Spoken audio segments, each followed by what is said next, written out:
employed as the Chief Technology Officer of JackThreads, an online e-commerce retailer selling clothing to men. I've worked at startups in the tech sector since 1999 as a developer and in management roles. In that time, I've been able to observe opportunities and challenges of our immigration system firsthand. One of the challenges of the tech sector today is the extreme difficulty of attracting qualified candidates to fill open roles. Put simply, there seem not to be enough capable developers to keep up with the pace of innovation. Competition is so fierce that my developer starting salaries have risen by over 50% in the last 8 years, and senior positions command compensation that meets or even exceeds that of United States senators. Companies must compete globally for the best talent, finding it wherever they can.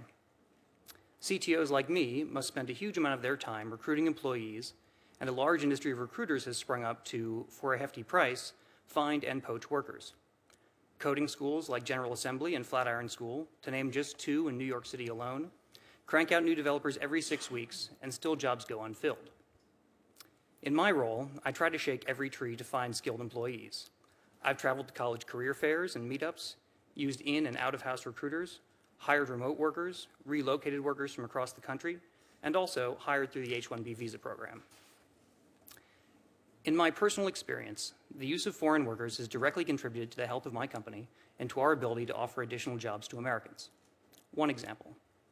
As with all online businesses today, JackThreads consumers are increasingly not at their desks, but interacting on phones and tablets.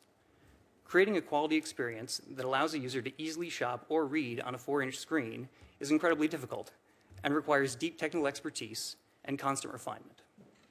Over 2 years ago, though, we could not find developers to keep our iPhone app up to date. Finally, a posting through a recruiting service connected us with a developer in Spain, Eduardo. After he succeeded in our interviews, we began the visa process, and months later, he started work with us in New York. We continued recruiting through an expensive third-party recruiter who showed us a number of candidates in the United States. The best qualified was a Chinese citizen, Meng, whom we also hired. JackThreads is proud that today 53% of our revenue comes from mobile devices. This is exceptional in our industry, as many companies still see lots of mobile users, but are unable to get those mobile users to purchase. Eduardo and Meng's work has, in this way, directly contributed to the growth of our revenue, which has allowed us to grow faster and hire more.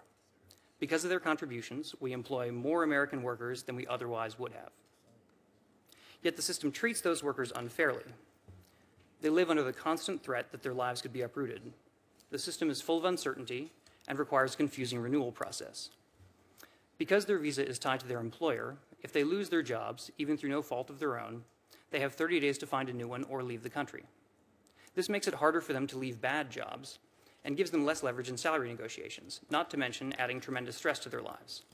A far fairer system would allow a worker to stay until the end of his visa, even if his employment is terminated. That said, despite the H-1B's disadvantages, foreign workers demand competitive wages. I have heard fears that immigrant workers drive down wages by accepting the same jobs at a lower wage. This has not been my experience. Information workers can get competitive pay working remotely from anywhere on the planet. If I want to attract a developer from abroad, I must pay him fairly for his work, or he'll go to the competition. Indeed, I have poached H-1B workers from other employers and have seen sponsored employees hired away from my company for employment elsewhere. I have one team and I pay them fairly. The suggestion that I would have my employees sit together yet pay someone differently because of where he's born speaks a misunderstanding of how the modern information economy functions. It's just not how we operate. Creating second-tier pay for certain workers would be counterproductive. Neither US nor foreign-born workers would stand for it. Now let me address how the system appears to small business employers.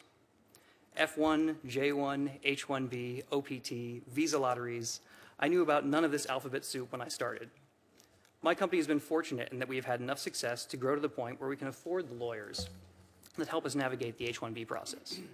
It's expensive and it takes too long, but it is a lifeline for American companies that allows employers to augment the pool of labor available in the US, filling jobs that would otherwise linger unfilled. Still, every dollar paid to the visa process is a dollar I can't spend on more workers to build the software that powers our growth. And early-stage startups can't afford lawyers and can't wait the months for an employee's visa to be worked out. So the expense, complexities, and delays effectively lock small businesses out of this visa program. This amounts to a regressive tax on small enterprises and hurts small businesses that are creating jobs through innovation. It also puts American companies at a disadvantage with their global competitors. I can say with confidence that for each of the foreign-born immigrant developers that I've had the good fortune to work alongside during my career, the United States economy is stronger and better off with these workers than without them. Far better for the United States to employ these talented, ambitious people than to compete against them. Let them stay, build lives here, build companies here, create jobs here. Thank you. Thank you. Thank you for your thoughts. Mr. O'Neill and Dr. Ron Hira, as Associate Professor of Public Policy at